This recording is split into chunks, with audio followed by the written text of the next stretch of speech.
如果复仇太难的话，我们就放弃吧。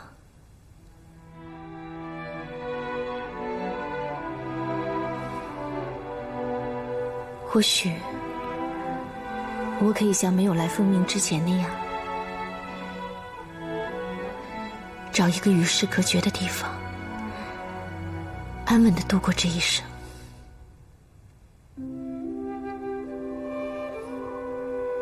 是我让你产生了不安之感吗？不是，是我离目标越近，反而没有了从前那般动力。我最近总是在想，我们做了这么多的事情，到底值不值得？因为越到最后，我们就失去的越多。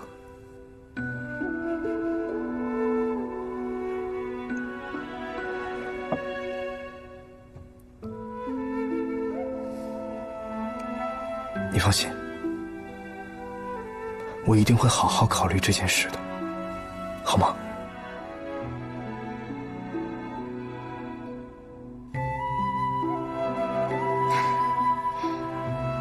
不说这些了，你好不容易才走到这一步，我不应该说这些的。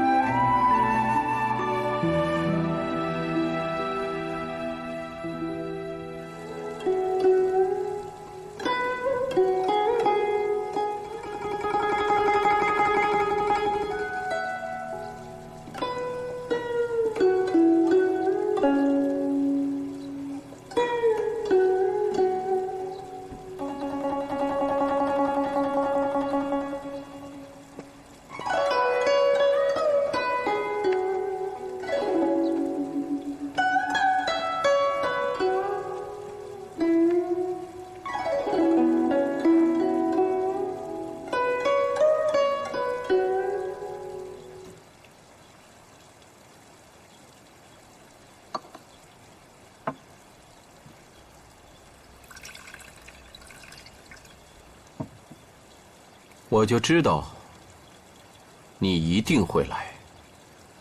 不过方才我这心里还有一成你不会来的猜想。看来宗主对丁宁还是不够了解。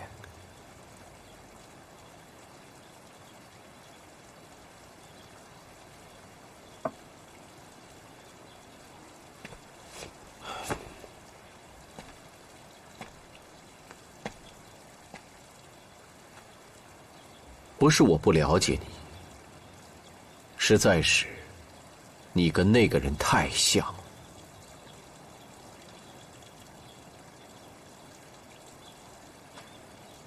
好了，你去吧，前面山洞的洞底就藏着续天神诀。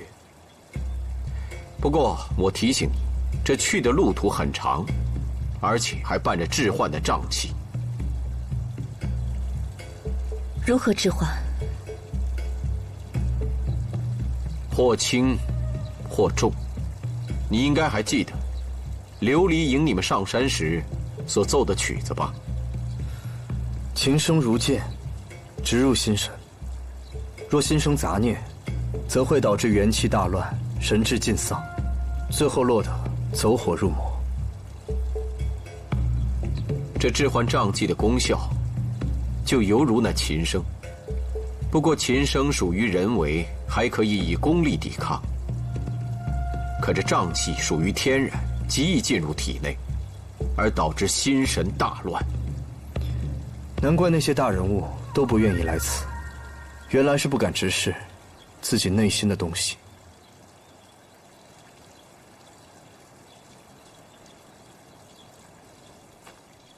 丁宁，倘若你是个清心寡欲之人，我自然不会提醒你。好了，如果你真的想清楚了，那就进去吧。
小姨，能不能快点儿？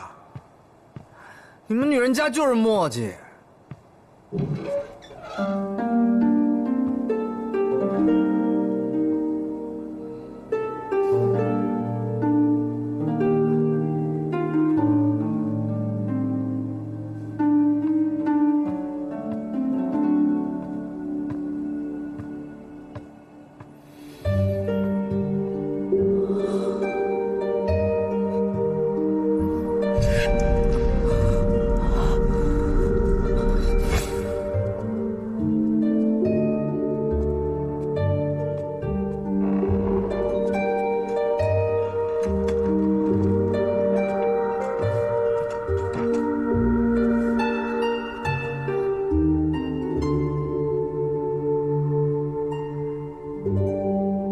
丁宁，你就叫我小姨。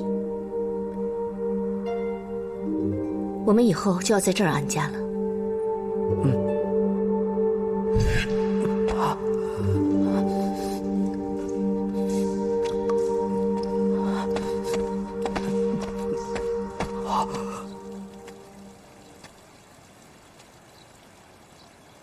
你这么担心他，刚才就应该留住他。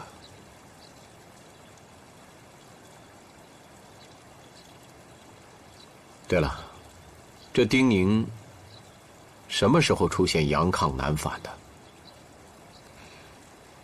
我认识他的时候便有了，想来是娘胎里带的隐疾吧。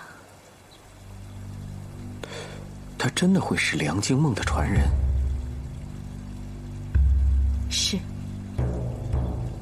他可以说出梁静梦很多以前的事情。认识他这么久，唯一可以确定的就是，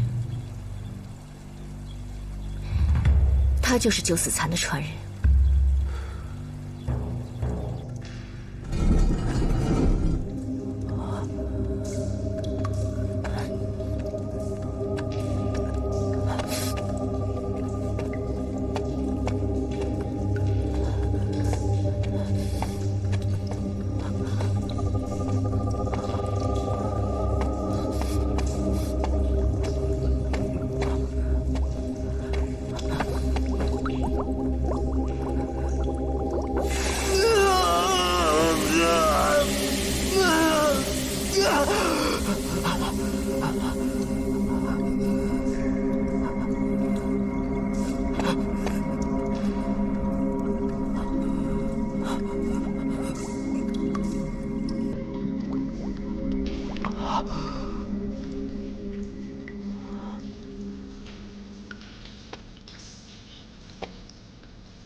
你放手！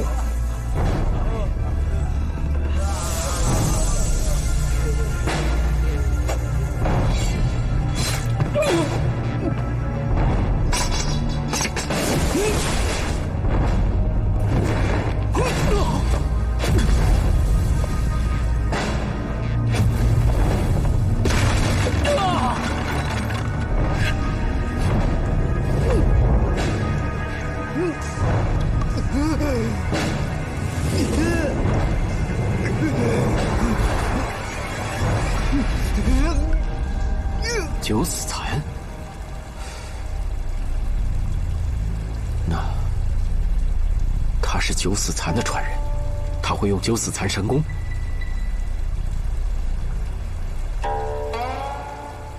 风鸣的送神书案，你可听说过？就是丁宁做的。可是我分明记得，这九死蚕不会有传人的。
行了，不说这些了。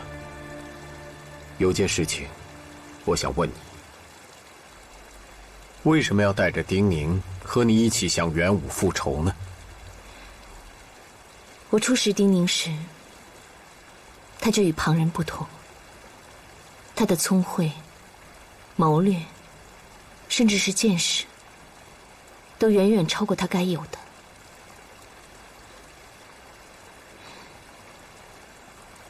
既然我选择把他带在身边，就注定这条路不会一帆风顺。我再问你一个问题：你们是什么时候决定向元武复仇的？从我们相识的那一日起，这条路就开始了。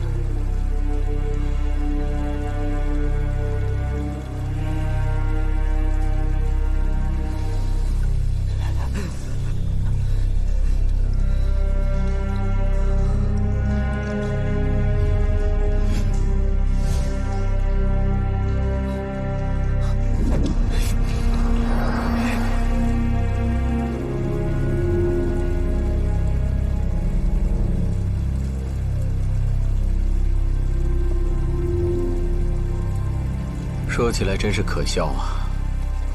我们两人在这里品茗，谈论的却是10年前的故人，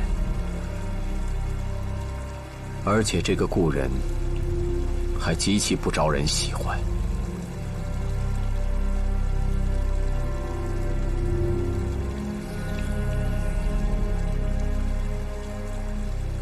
当年一战，他被恒王所害。其实真正让他绝望，并且放弃抵抗的，是叶真的背叛。金魔，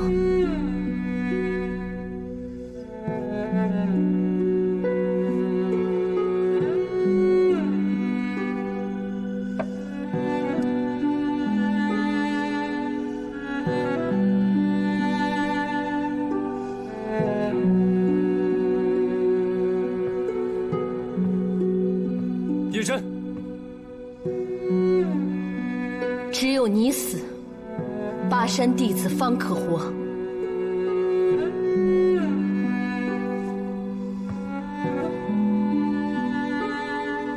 梁金梦，你对王上大不敬，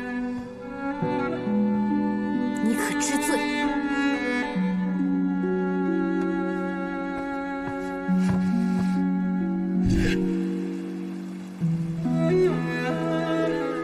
想来也是可笑，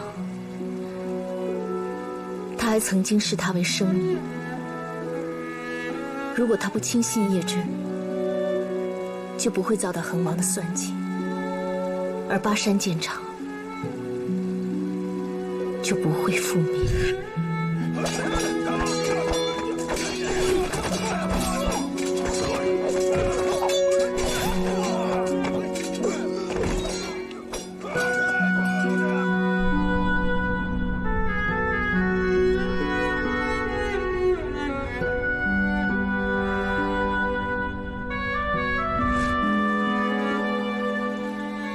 为了一个女人，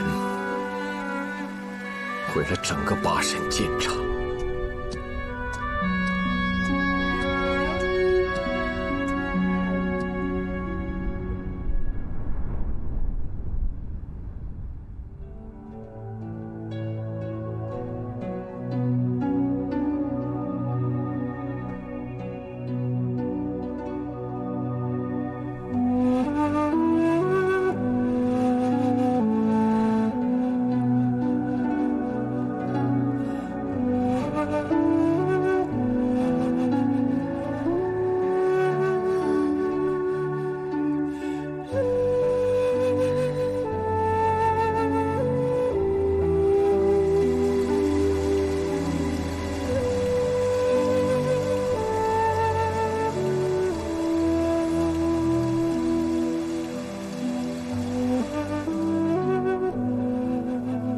这样的德行，死不足惜。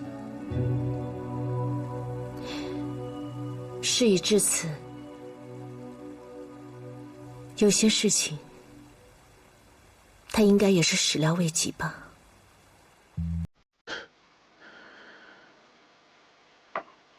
是他冥顽不灵罢了。我当时就提醒过他，叶真这个女人的身份有问题，可是她呢？他完全听不进去。叶真是什么人呢？她是萧中郡派出的女子，是经历古生训练的狠辣杀手。他能对她付出真心吗？可惜了，我们这位剑手，愚忠又愚善呐。叶真带着使命而来，为了什么？这些年，萧中郡靠着王后的势力而起，我想，他一定是为了逐利而来。那便更可恨。梁金梦真心待他，他却背弃所爱之人。可是你怎么不说，元武背叛了他的兄弟？元武杀我全家，我自不敢忘。当年变法一事，我已劝下梁金梦收手，只是元武想借梁金梦之手杀鸡儆猴。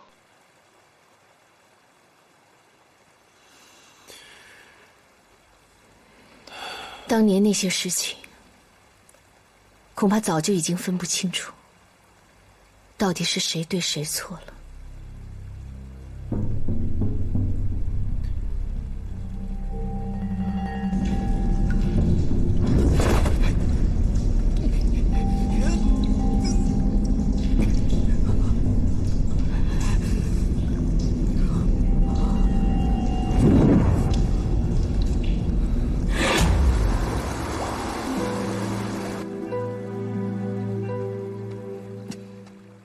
金梦，听说你的变法要开始实施了。王上允准了我的计划，但是大恒门阀旧权众多，这变法大计，看来也是举步维艰呢。你的预判果然没错。你好像知道些什么？当然了，但是我要想想要不要告诉你。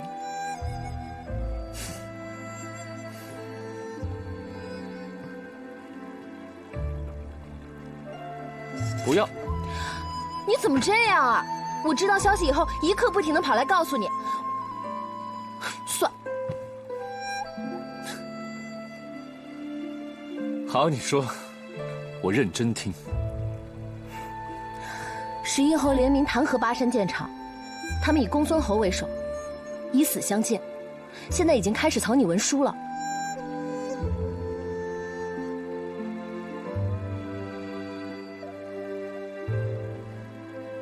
这变法是为了让大恒的制度革新，可是他们只看到眼前的利益，让大恒如何能崛起呢？当然了，人都是自私的。你的变法会伤害到他们的利益，他们自然要铲除你。我认为，既然11侯以公孙侯为首，那你不如拿他开刀。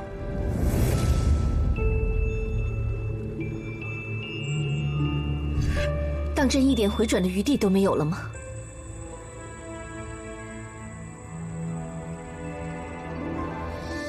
自己事关大恒，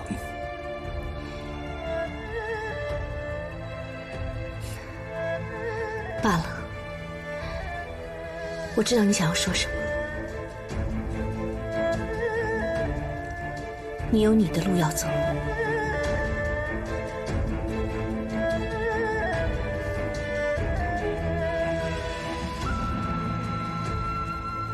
你说过，不适合自己的剑，就不用留在身边。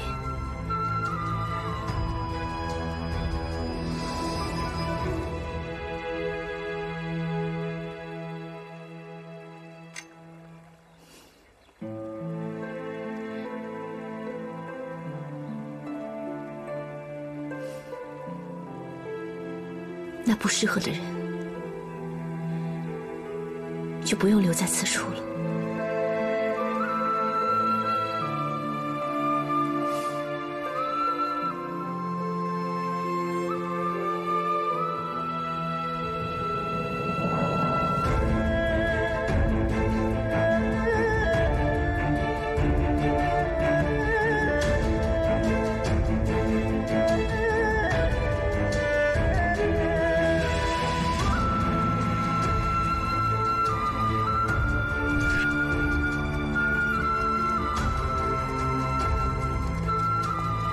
围起来！慢着！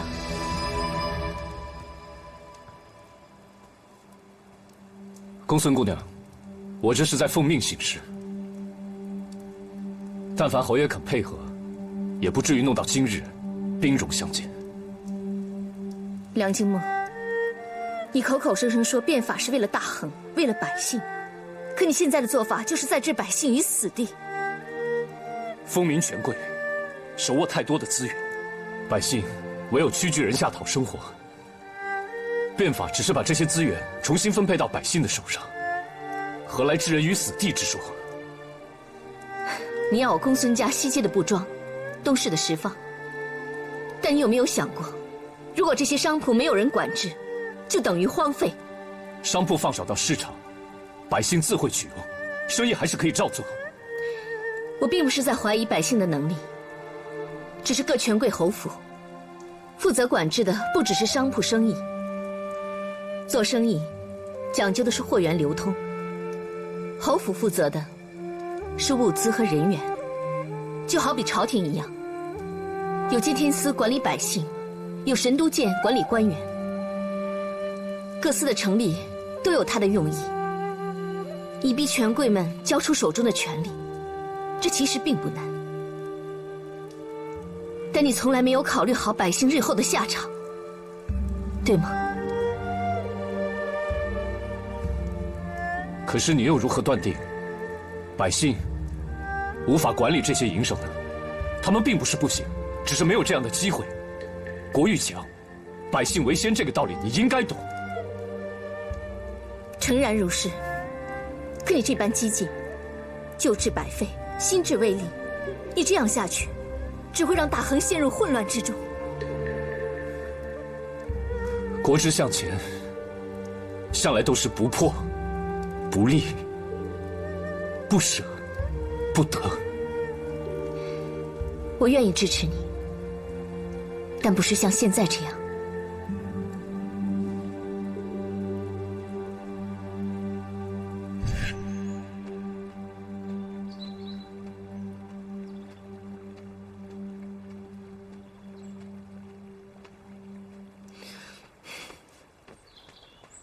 为什么撤兵？不是说好了从公孙侯府开刀的吗？我听到了一番不同的见解，或许我之前的想法有待修缮。是公孙乾选吗？是。他告诉我，生意在于流通，欲速则不达。若快刀斩乱麻，遭殃的会是百姓。他是公孙家的人，是旧制的受益者，他自然会这么说。我相信他，而且眼下，我们的确是太过激进了。你是相信他，还是喜欢他？你怎么会这样问？我跟他之间是清白的。我知道你教他练剑，我教很多人练剑，可送九幽冥王剑的人只有他一个。公孙侯让我教他练剑，而且那把剑很适合他，仅此而已。金梦，你是个聪明人，我做这一切都是为了你。既然我知道计划有错，我怎么可以将错就错呢？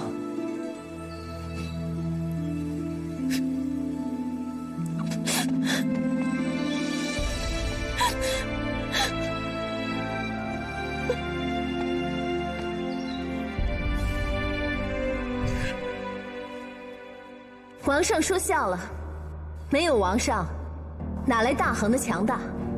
又何来巴山剑场的梁金梦？我与金梦敬王上一杯。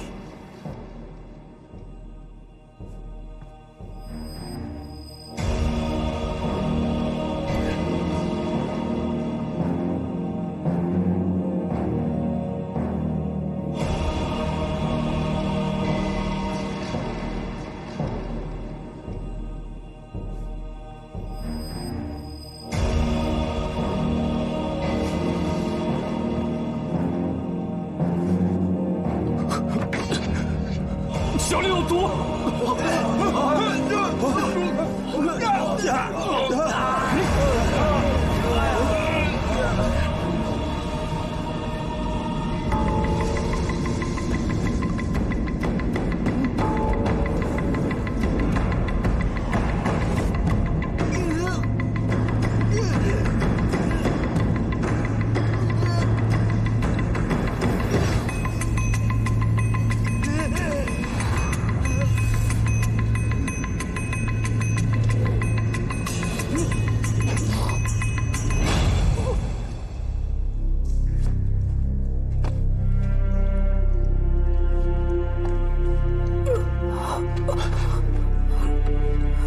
你怎么样？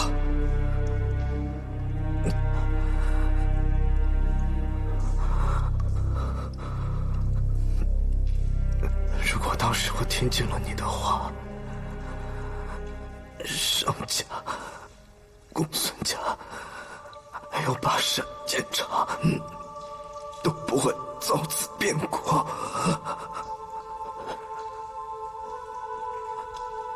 百里素雪，我是个罪人。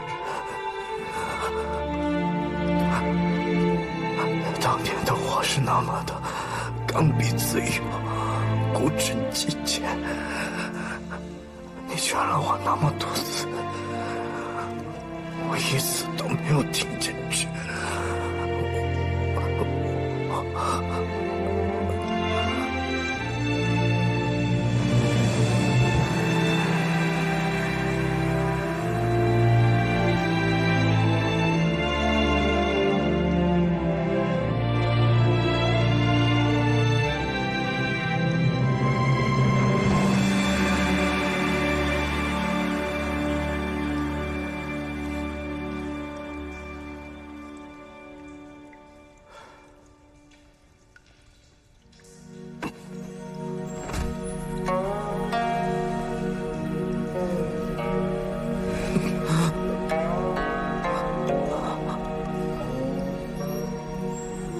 这10碗里的水，你喝了。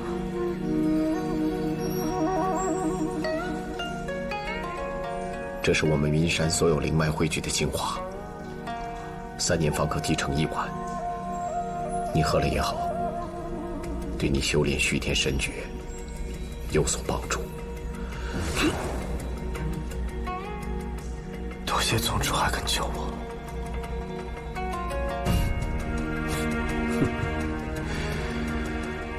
倘若是10年前，我肯定不会救你。可是这些年，看到你的所作所为，你已经有所悔改。10年前，宗主，你方才还在直呼我百里苏雪的名字来着。梁景梦。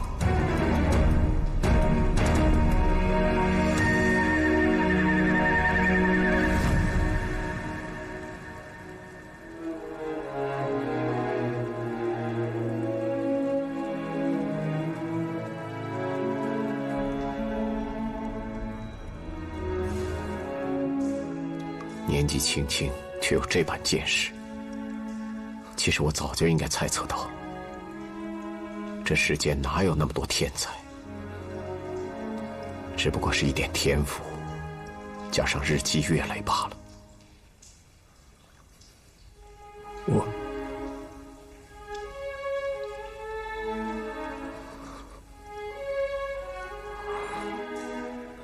我还有一事要麻烦你。千雪尚不知道我的身份，还望你。我明白你的意思。你不问我为什么？你们2个人之间，若是说破了，怕是无法像现在这般相处。过去的事情，何必要问个清楚？保持现在的状态，或许是个不错的选择。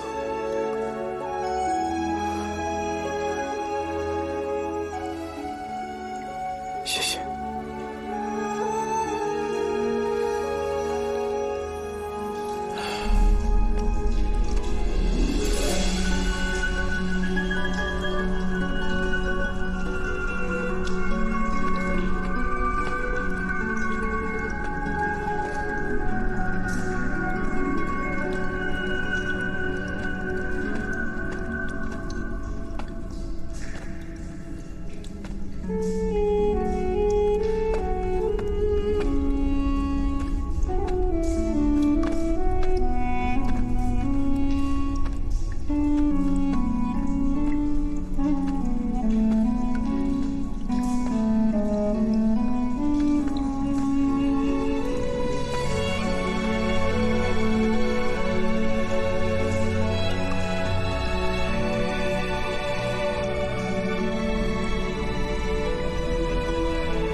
王上已经下旨，3日之后处斩巴山旧捕林主酒。这10年间，你不间断的求死，现在也算是得偿所愿。我不需要你来恭喜我，我只是觉得你到死都在被利用，有些可怜罢了。还不如早日说出孤山剑藏的下落，求个安生。虽然我现在的确很惨，但是我并不觉得自己可怜。现如今，元武和叶真用我来当诱饵，引他的传人出来，说与不说都不重要了。我答应，如果你提前交出孤山剑藏的秘密，我保证该来的人一个都不会来。是吗？看来我在这待了这么久，倒将你看走眼了。哼，你没看走眼，我依然是忠于一人做事。如此看来，那人定然不是元武。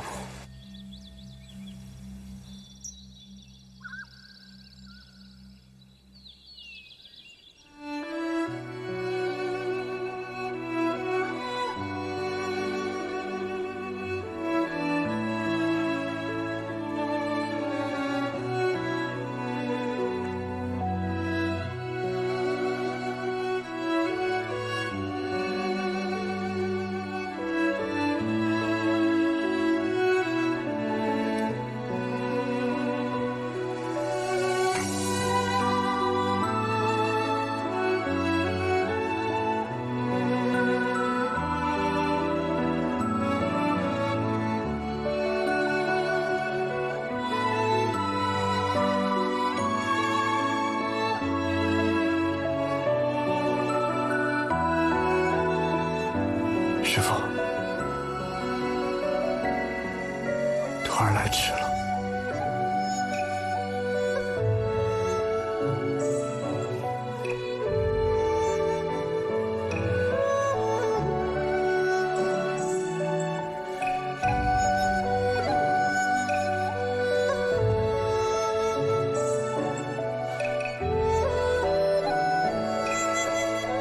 你的阳康之体似有好转呐。师叔，